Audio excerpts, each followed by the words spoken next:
Hello, it's Dr. Mel here. I have been seeing a lot of croup in the surgery this week, so I thought I would talk about it with you.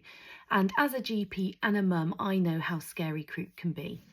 So it often comes on quite suddenly, and a typical scenario that parents tell me is their child will wake up in the night really distressed with a funny sounding cry and this really horrible barking cough. It can be very frightening for the child and the parent. So in this video, I'm going to tell you what you can do if your child has croup. So what is croup? So croup is caused by a virus and it causes swelling of the upper airways, and it causes this classical barking cough and noisy breathing, which we call stridor.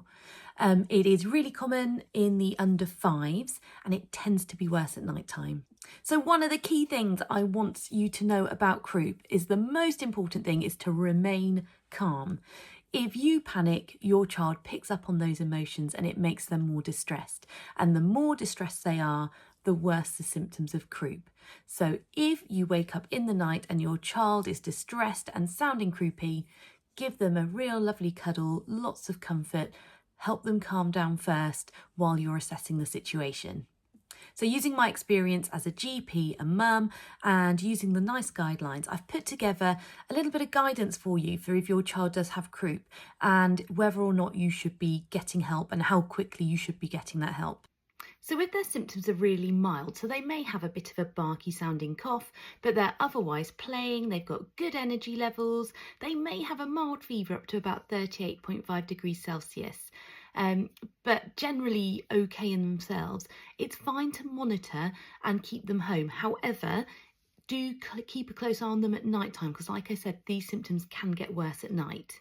So you should think about calling the GP if you notice that barking cough is getting worse and more pronounced, if you're noticing they're getting noisy breathing when they're exerting themselves or distressed, and that's this stridor that I was talking about, the sound when they breathe, or if you're starting to get worried.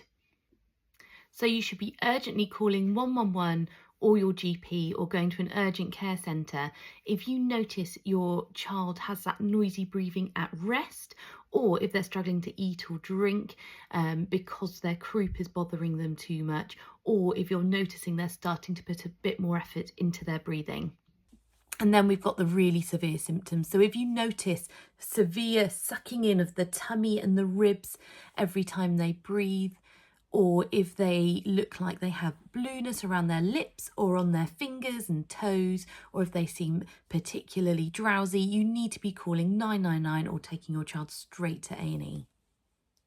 I have done a separate video talking about signs of respiratory distress that I will repost just to remind you guys of what to look out for.